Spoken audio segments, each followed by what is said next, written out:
వారు తలుపులు వేసుకుని, అది రాత్రి సమయం కాదు. ఇందుకు మీరు ఎలా చెప్పగలుగుతారంటే, శిష్యులు అందరూ దాక్కుని ఉన్నారు, ఆ సమయానికి తోమా అక్కడ లేడు.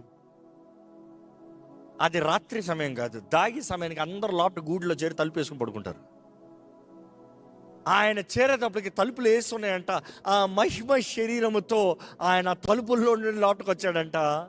ఆయన వచ్చి తను తాను కనపరుచుకున్నాడంట. వారు భూతమా భయపడ్డారంట. నేను భూతం కాదయ్యా, మహిమ శరీరం ఉన్నారా, మీ దగ్గర ఏమైనా తింటాను కొంటే ఇవ్వండి అయ్యా. ఆశ్చర్య శరీరాన్ని జ్ఞాపకం చేసుకుందాం. ఆ మహిమ శరీరాన్ని తలుపులు వేసుకుని అంటే దూరం వస్తున్నాడు, కానీ నువ్వు ఆయన పట్టుకుంటే పట్టుకోవచ్చు.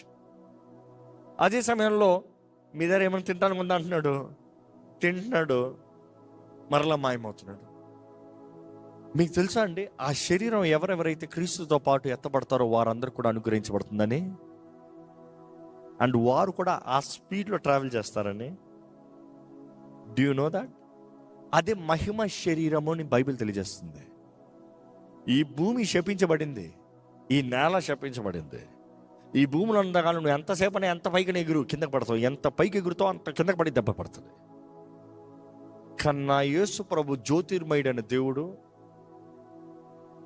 మన కొరకు ఆయన మరలా వచ్చి తన్ను తాను కనపరుచుకుని, తోమా లేకపోతే రెండోసారి మరలా వచ్చాడంట.